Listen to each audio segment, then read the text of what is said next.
Dan yang keempat adalah buku iuran.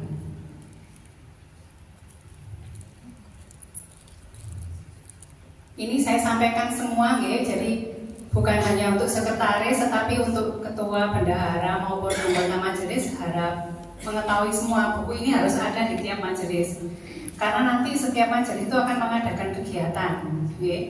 Jadi fungsi buku notulasi itu adalah untuk mencatat rapat-rapat yang ibu ikuti. Jadi notulasinya itu nanti ibu misalnya menghadiri rapat di cabang, itu notulasi majelis mesti ada, Bu. Kemudian misalnya majelis ke PDA, itu juga Anda harus mencatat apa aja yang disampaikan di PDA itu. Jadi jangan hanya sekedar datang, itu harus ada catatannya nih. Buku notulasi.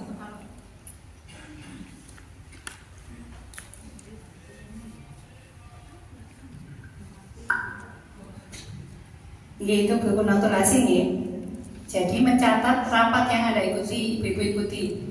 Buku notulasinya biasanya untuk formatnya sama, Bu, standar, hari, tanggal, nama rapat apa, tempat rapat di mana, siapa yang memimpin rapat dan yang hadir siapa, kemudian materi rapatnya apa. Itu khusus rapat nih, Bu. Yang kedua adalah buku kegiatan. Buku kegiatan ini adalah buku catatan di mana ibu-ibu mengikuti kegiatan dimanapun kegiatan majelis. Jadi misalnya di majelis itu mengadakan kegiatan, katakanlah pelatihan, itu harus tercatat di buku kegiatan, Bu.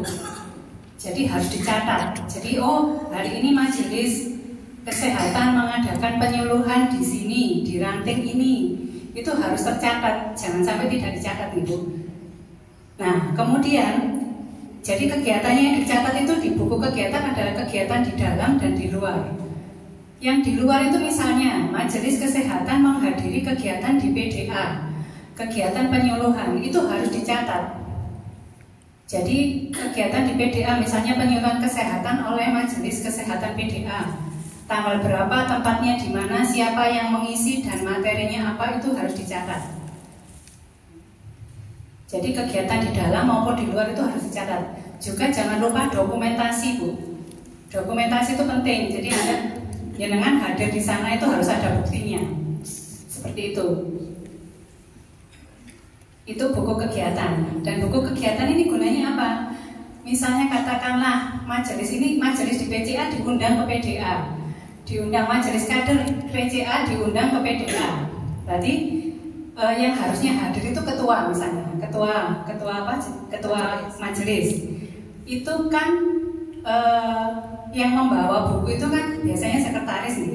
Misalnya yang hadir ketua, ya tetap ketuanya yang bawa bukunya itu. Jadi buku kegiatan itu dipakai siapapun di majelis itu. Misalnya yang hadir ketuanya, berarti ketuanya membawa buku kegiatan itu, diisi di situ.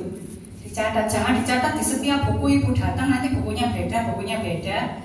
Itu resikonya pada saat kita akan muspim cap atau itu nanti jenengan bingung nyari. Aku pengen tahu tekonan PDA itu acara opo yo, kok tahu tekonan di. Nah itu fungsinya buku kegiatan seperti itu. Jadi siapapun yang diundang ke PDA mengikuti kegiatan majelis itu yang membawa buku kegiatan. Jadi jangan kok ketua, kalau tugasnya sekretaris saja, sekretarisnya sih nyatet loh, yang datang ketuanya kok. Gitu. Misalnya ketuanya tidak bisa hadir berhalangan, yang datang bendahara, yang kebetulan waktu itu bisa waktunya misalnya gitu, Bu ya. Ya berarti bendaharanya yang harus membawa, harus mencatat. Makanya semua harus bisa mencatat. Jadi tidak hanya sebenarnya tugasnya sekretaris yang mencatat itu, tapi karena kita ini kadang-kadang ya itu, Bu ya, karena kolektif kolegial, kadang-kadang yang bisa hadir ini, yang nggak bisa ini, semua harus bisa mencatat.